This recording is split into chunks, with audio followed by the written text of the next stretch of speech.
दोस्तों आज हम आप लोगों के लिए लेकर आए हैं कमलेश्वर की प्रसिद्ध कहानी जिसका नाम है तस्वीर इक्स की खूंटियाँ और जनेऊ।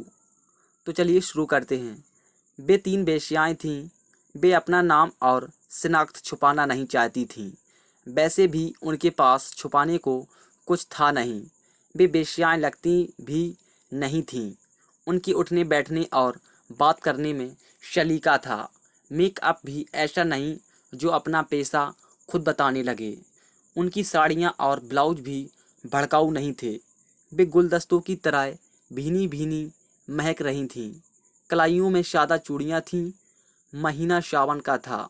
उनकी हथेलियों में मेहंदी रची हुई थी। उनके नाम ना लिए जाएं यही बेहतर होगा। तो इनके नाम 1, 2 और 3 रख लेना मुनासिब लगता है। आप इस पेशे में आईं। पहली, यह हमारा पुश्तैनी पेशा है। इसे मंजूर करना मुझे अजीब या तकलीफ दे नहीं लगा। यही लगा कि यह ठीक है। इसमें गलत किया है। और फिर तब तक बाहर की दुनिया देखी भी नहीं थी। हमें क्या मालूम कि औरत किसी और तरीके से भी रहती है। और आप दूसरी, मैं तो बस आ गई इस पेशे में। पहले मालूम ही नहीं था कि यह कोई अलग पेशा है। यह तो याद नहीं कि औरों की तरह मुझे इस पेशे में धूमधाम से बैठाया गया था या नहीं। पर पहली बार जो आदमी मेरे ऊपर आया उसने कुछ ऐसा दिया जिसका पता मुझे नहीं था। मैं डरी थी, शर्मी थी। मैंने दर्द भी सहा, लेकिन सच कहूँ मैं अजीब से सुख में नहा गई थी। उस जिस्मानी सुख का मुझे पहले पता ही नहीं था। और आप तीसरी, मैं तलाकशुदा औरत हूँ। मेरे हस्बैंड ने मुझ पर तरह तरह से चढ़ाइयाँ की और बच्चे पैदा किए हैं।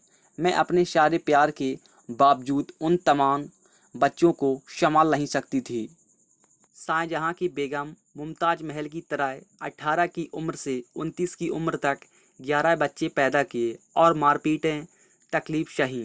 तभी सोचा कि बच्चे भी पैदा करो और मारपीट भी सहो। इसका क्या फ़ायदा? जो पैसा देकर साथ सोएगा वह मारपीट तो नहीं करेगा। और हम यहाँ वैसे तो हमल रहते नहीं, अगर रह जाएं तो गिरवा भी सकती है। यहाँ मजहब की जकड़बंदी नहीं है। यह तो नहीं मालूम कि इस सिलसिले में महजब में कुछ ऐसा है, लेकिन घरों में यही बताया जाता है। औलाद पैदा करने की मजबूरी से यह तो बहुत बड़ी आज़ादी थी। दिक्कतें तो होती हैं। कुछ बेहद वैसी लोग आते हैं, वे सताते हैं, लेकिन ज़्यादातर औसत लोगों से साबका पड़ता है। जो पैसा तो पूरा देते हैं पर कोशिश के बावजूद वक्त आने से बहुत पहले बेकार हो जाते हैं। हम उनकी मदद करते हैं। शादीशुदा ज़िंदगी में औरत इस हुनर को सीख लेती है। पहली जी, जब देखा कि औरत और तरीके से भी जी सकती है तो मन हुआ इस धंधे को छोड़ दूं। पर अम्मी और मालकिन ने बताया इससे बेहतर धंधा नहीं। बड़े से बड़ा आदमी तेरे कदमों में आकर बैठेगा। उन्होंने हमें नाचने गाने की तालीम भी दी। सीख ले, अरे सीख ले। न जाने कब तेरी कौन सी अदा किसी को पसंद आ जाए। बड़ी से बड़ी बेग में हराम में पड़े पड़े यही धंधा तो करती रही हैं। दूसरी देखो भैया, यो जिस्मानी सुख तो एक बात थी, फिर धीरे धीरे पता चला कि उम्र ढलने के बाद क्या होता है। हमारे साथ नेपाल ने भी, बंगाल ने भी, वे अपने घरों को याद करके बहुत रोती थीं। हमें तो घर का पता नहीं था। वो अपने घरों के बारे में बताया करती थीं। एक के पास अपने छोटे भाई की तस्वीर थी। वह उसे छुपा के रखती थी। देख देख के रोया करती थी। तभी मैंने बगल में सिसकी सुनी। देखा तो पहली मुँह छुपाकर जार जार रो रही थी। मैं सकते में आ गया। उसके कंधे पर हाथ रखकर मैंने उसे चुप कराने की कोशिश की। वह कुछ संभली तो मैंने रो पड़ने की बजाय पूछी, क्या तुम्हें कुछ याद आ गया था? हाँ, बहुत कुछ। कहते हुए उसने अपने पर्स से एक तस्वीर निकालकर सामने कर दी। इसमें मेरी 2 छोटी बहनें और भाई हैं। मैं भी इस तस्वीर को छिपा कर रखती हूँ। एक बार पकड़ी गई तो बहुत मार पड़ी थी, लेकिन क्यों? मालकिन ने मारा था। दोनों ने मिलकर मारा था। तुम्हारी मम्मी ने भी। हाँ, मैं पहले जो कुछ बोली झूठ बोली थी। यह मेरा पुश्तैनी धंधा नहीं है। मेरी मम्मी भी असली नहीं है। वह मेरी मम्मी बनकर धोखा देती रही। यह तुम्हें कब पता चला? कैसे पता चला? एक बार टसर का सौदागर आया था। कभी कभी मालकिन हम लोगों के लिए उसी से साड़ियाँ खरीदती थी।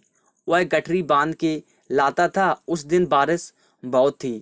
मम्मी बोली, बारिश की वजह से कोई सीढ़ियाँ चढ़ा ही नहीं, रुक जा, रात यहीं बिता ले। वह रुक गया।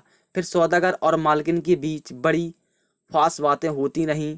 मुझे लेकर बताना भी मुश्किल है, तो छोड़िए उन बातों को। लेकिन एक बात बताए बिना मैं बात पूरी कैसे करूँगी? वो सौदागर किसी और के साथ भी रात बिता सकता था। जो जितना मुनासिब लगे बता दो। मैं ही सामने थी और लड़कियां तो कपड़े बदलने चली गई थीं। मालकिन ने उसे उकसाने के लिए तरह तरह की झूठी बातें बताईं। मेरे बारे में बोली, अगर इसे रात को सोने वाला ना मिले तो दूसरे दिन भर यहाँ हंगामा करती है, खाना पीना हराम कर देती है। इसके कूले देखो। मैंने कनखी से देखा।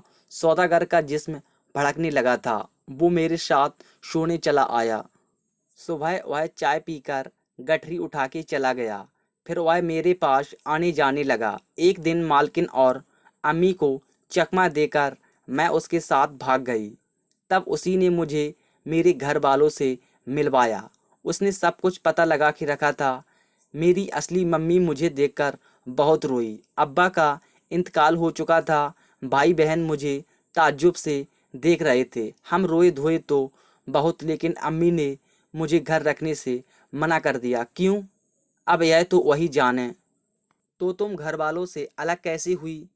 कैसे मालकिन के यहाँ पहुँची? अब याद भी नहीं। इतना याद है कि मैं यातीम खाने में थी। मालकिन मेरी इस अम्मी को लेकर वहाँ आई। इस अम्मी ने रो रो कर माथा पटक पटक कर सर तक फोड़ लिया। मैं इसे ही अम्मी समझी। आखिर कई दिनों बाद अम्मी और मालकिन मुझे ले आई। तब से यहीं थी। तो क्या बगैर कोर्ट पुलिस के यह हो सकता है कि कोई किसी को अपना बच्चा बताकर ले आए? हो तो नहीं सकता, पर होता सब कुछ है। उसी सौदागर ने बताया था कि यतीमाने वालों ने मुझे बेच दिया था। ओहे, और वो सौदागर, वो कब तक साथ देता? अम्मी रख लेती तो शायद वो रिश्ता निभाता। लौटी तो बस यह तस्वीर लेती आई। इसे भी देने में अम्मी ने बड़ी हुज्जत की। कहते कहते वह फिर रो पड़ी। तीसरी ने उसे संभाला। दूसरी ने मुझे देखा। आपने जिस्मानी सुख की बात की थी, क्या आप उसे ही अंतिम सुख मानती हैं? नहीं, अब नहीं मानती। वह सब काफूर हो गया। आदमी मेरे सुख के लिए नहीं, अपने सुख के लिए आता है। एक बार एक शायर आए। ये नौकरी और शायरी साथ साथ करते थे। नौकरी का पैसा वो बीवी को देते थे, शायरी का मुझ पर खर्च करते थे। एक दिन बोले, हमें तुमसे इक्स हो गया है। मैंने पूछा, शादी करोगे? वे बोले, शादी में बहुत झमेला है। फिर मैंने उनसे कहा, तो यह इश्क विक्स की बातें छोड़ो, जो करते हो करते रहो। इक्स बीवी से करो, हमारे पास जब मन करे आते आते रहो। तमाम बीवियां इक्स की घूंटियां पर टंगी हैं। हमसे इक्स करोगे तो वो कहाँ जाएगी? बड़े अजीब अजीब लोगों से पाला पड़ता है आप लोगों का। नहीं। तीसरी यह बात सुन के हंसने लगी। पहली भी मुस्कुराई। उसकी आंखों में अब आंसू नहीं थे। उसने तीसरी को कुछ याद दिलाया। वो लेमन जूस वाला, उससे भी मज़ेदार है एक और। उसकी बीवी गांव में रहती है। वो किसी स्कूल में मास्टरी करता है। अच्छी हिंदी बोलता है। कहता था, मैं मंगल के दिन वेश्यागमन नहीं करता। यह बजरंग बली का दिन है। हम सभी को बेसाख्ता हंसी आ गई। मुझे एक शेर याद आया। एक शेर अर्ज करूं? जी सुनाइए। शेर है, सुबह को तौबा कर ली, रात को फिर पी ली, रिंद की रिंद रहे, हाथ में जन्नत ना गई, तीनों ठाका लगा के हंस पड़ी। इससे भी ज़्यादा मज़ेदार बात एक और है। क्या? वैसे तो पैंट शर्ट पहनता था, लेकिन ऐन वैश्यगमन के वक्त वह कान पर जनेऊ चढ़ा लेता था।